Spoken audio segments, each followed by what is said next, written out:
Hervé. Bonjour Audrey. Donc, toujours dans l'optique de tes petites vidéos explicatives que tu nous offres depuis quelques temps, et puis aussi dans le but de créer un débat, il y a 15 jours, tu avais annoncé sur Facebook que tu voulais faire un débat, une réunion avec plusieurs intervenants du milieu du chien, notamment Philippe qui est avec nous ce soir aussi pour la discussion d'après, où nous parlons des signaux d'apaisement. Entre autres. Entre autres.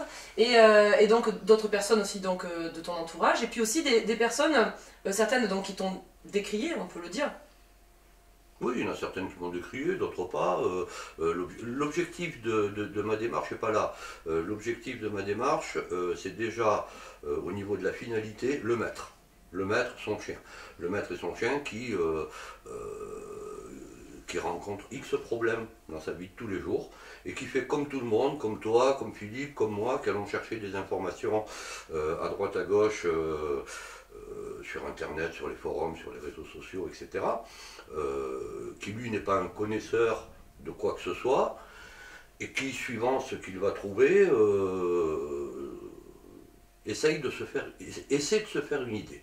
Ce qui n'est pas évident dans la mesure où on se rend compte que quand on va regarder un petit peu les différentes personnes qui travaillent dans le chien,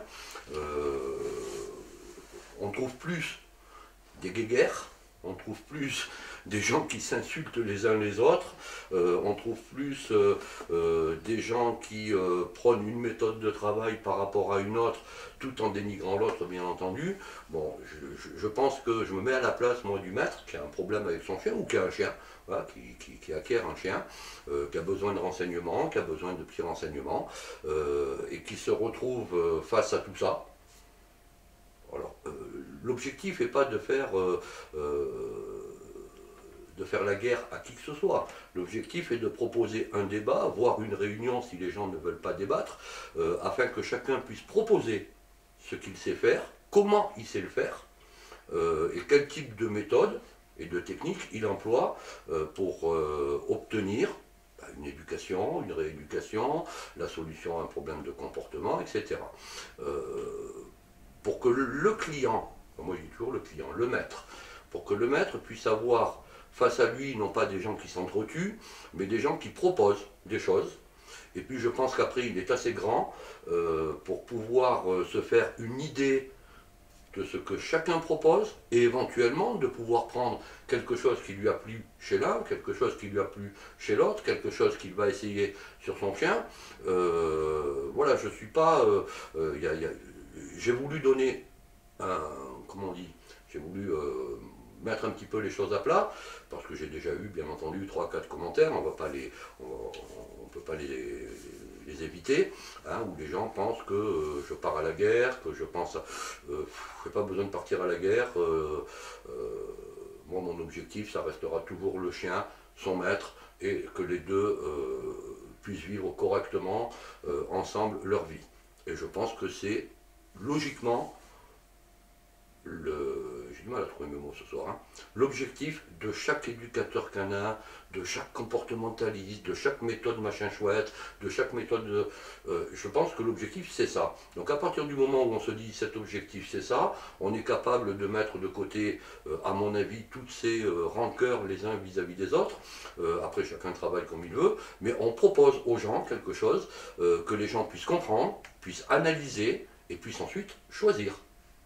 Donc voilà. Le but, ça serait d'offrir un tour de table avec des avis différents, d'éducateurs canins au milieu différents. Donc pas que des éducateurs canins, je crois que tu avais dans l'idée de faire... Ah mais moi j'ai invité, dans les personnes que j'ai invitées, il y a des gens que je connais pas, il y a des gens que je connais de nom, il y a des gens qui m'ont attaqué plus ou moins, il y a un petit peu de tout. Il y a des comportementalistes canins, il y a un vétérinaire comportementaliste, il y a des gens qui pratiquent les méthodes positives et amicales, il y a des gens qui pratiquent du clicker, il y a des gens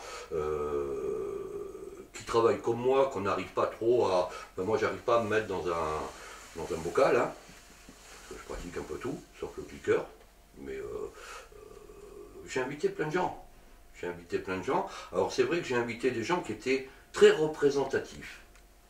très représentatif, hein, parce que je ne vais pas commencer à inviter le petit éducateur canin, enfin le petit entre guillemets, c'est pas péjoratif, mais le petit éducateur canin qui a fait une petite formation chez Pupier par exemple, hein, ou qui a fait une formation en méthode positive, qui est installé depuis 2 ou 3 ans et qui travaille tranquillement. Moi, j'ai invité des gens qui sont vraiment représentatifs des méthodes positives, du clicker, des gens qui savent de quoi ils parlent, puisqu'en principe, ils l'enseignent. Donc voilà, mon objectif est, proposons aux gens. Ils sont formateurs aussi, ces gens. Voilà, ne nous battons pas, proposons aux gens ce que nous avons à proposer. Et puis à partir de là, les gens peuvent se faire une idée qui est un petit peu plus claire, parce que là, ils naviguent, quand je me mets à leur place, moi, ils naviguent dans le brouillard le plus complet, en se disant c'est quoi ce milieu? C'est quoi ce milieu où tout le monde s'insulte, dit que l'autre est ainsi et que l'autre est comme ça? Voilà, gardons notre objectif primordial en tête, c'est le client et le chien. Et surtout le chien. Parce que quand il y en a un qui paye, c'est le client, il va le payer peut-être psychologiquement, mais le chien, lui, va le payer de sa vie. Donc moi, ça reste quand même mon objectif vital. Donc du coup, on en saura plus quand de cette... Ben moi, tous les courriers sont partis.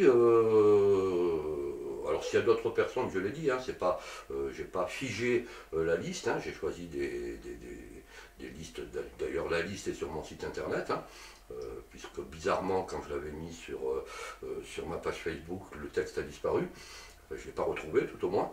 Donc ça veut dire qu'il y a probablement quelqu'un qui n'a pas été content que je le cite, en tant que correspondant à qui j'ai envoyé ce courrier. Donc moi, je l'ai mis sur mon site internet, où là, on ne peut pas toucher. Après, la liste n'est pas figée. J'ai eu cet après-midi une proposition d'une dame qui est ostéopathe. Pourquoi pas? Pourquoi pas, ça ne me dérange pas. Donc tu attends d'avoir la réponse des courriers que tu as envoyés, puis on en saura plus après du coup. Voilà, les courriers ne peuvent qu'arriver puisqu'ils ont tous été envoyés sans exception en courrier recommandé avec accusé réception. Donc on ne peut pas dire j'ai pas reçu mon courrier, au pire on ne va pas le chercher. Mais encore une fois, mon objectif c'est pas de faire la guerre, mon objectif c'est pas qu'on finisse par se mettre sur la figure à la fin d'une réunion. L'objectif est de proposer nos compétences et je reste persuadé que quelles que soient les corporations, il y a toujours quelque chose de bon à prendre. Toujours quelque chose de bon à prendre chez les gens. Permettons aux gens, justement, chez tout le monde, moi compris, de laisser ce qu'ils vont considérer comme étant mauvais. Bon, on compte sur toi alors pour nous tenir au courant de l'avancement de... On va attendre, on va dire, un petit mois. Ouais. Un petit mois, hein. Il faut que les gens aient le temps de lire le courrier, qui est en ligne aussi, d'y répondre ou de ne pas y répondre. Voilà, on va laisser 4 petites semaines. Je vais faire ma petite formation là du 1er au 5 juin. Là, on doit être le 20 ou le 21. On va dire que je donnerai des nouvelles vers le 20 juin. D'accord.